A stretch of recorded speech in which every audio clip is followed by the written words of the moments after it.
സുപ്രഭാതം. ഒരു ദിവസം രണ്ട് ആളുകളുടെ തർക്കം കേൾക്കാനിടയായി. ഒരാൾ ശാന്തമായി കാര്യങ്ങൾ വിശദീകരിക്കുകയായിരുന്നു. സംഭവിച്ചതിൻ്റെ തെളിവുകൾ ഉണ്ടായിരുന്നു, വസ്തുതകൾ ഉണ്ടായിരുന്നു, പറയുന്ന ഓരോ കാര്യത്തിനും കാരണം ഉണ്ടായിരുന്നു. മറ്റേയാൾ വികാരഭരിതനായിരുന്നു.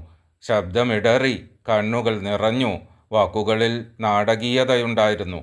അവിടെ നിന്നിരുന്ന ചിലർ ആരെയാണ് ആദ്യം വിശ്വസിച്ചതെന്ന് അറിയാമോ? തെളിവുകൾ കൈവശമുണ്ടായിരുന്ന ആളെ അല്ല, വികാരങ്ങൾ പ്രകടിപ്പിച്ച ആളെയായിരുന്നു. അപ്പോൾ ഒരു സത്യം ഓർമ്മ വന്നു.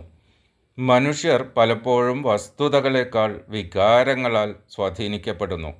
നമ്മൾ കരുതുന്നത് സത്യം ജയിക്കുവാൻ തെളിവുകൾ മാത്രം മതി എന്നാണ്.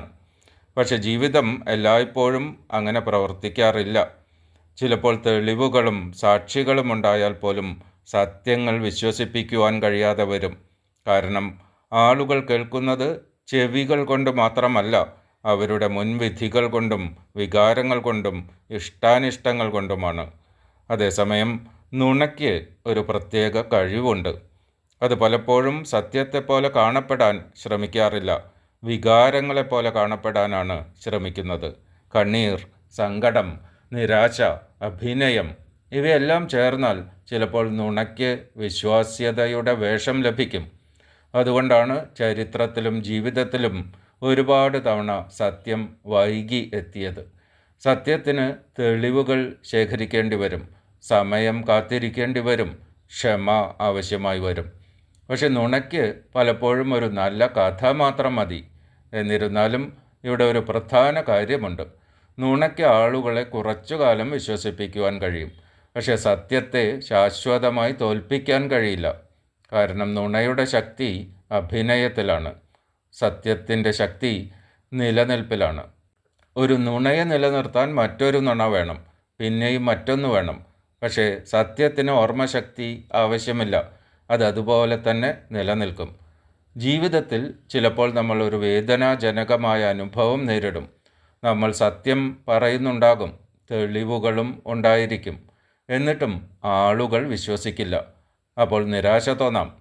പക്ഷെ ആ നിമിഷങ്ങളിൽ ഓർക്കേണ്ട ഒരു കാര്യമുണ്ട്. സത്യത്തിൻ്റെ മൂല്യം ആളുകൾ ഉടനെ അംഗീകരിക്കുന്നത് കൊണ്ടല്ല, അത് സത്യമാണ് എന്നതുകൊണ്ടാണ്.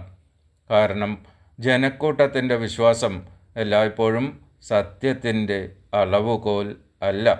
ചിലപ്പോൾ സമയം തന്നെയാണ് ഏറ്റവും മികച്ച സാക്ഷി. അതിനാൽ തെളിവുകളും സാക്ഷികളും ഉണ്ടായാൽ പോലും പലപ്പോഴും സത്യങ്ങൾ വിശ്വസിപ്പിക്കാൻ കഴിഞ്ഞു എന്ന് വരില്ല. എന്നാൽ കണ്ണീർ കലർന്ന അഭിനയം മാത്രം മതി ചില നുണകൾ വിശ്വസിപ്പിക്കുവാൻ. പക്ഷെ ഒരു കാര്യം മറക്കരുത്, നുണയ്ക്ക് കയ്യടി കിട്ടാം, സത്യത്തിന് സമയം കിട്ടും. കയ്യടികൾ വേഗം അവസാനിക്കും, സമയം മാത്രം അവസാനം വിധി പറയും. എല്ലാവർക്കും നല്ല ഒരു ദിവസം ആശംസിക്കുന്നു. വീണ്ടും ഒരു പ്രഭാത ചിന്തയുമായി മോർണിംഗ് മന്ത്രയിൽ കാണാം. നന്ദി.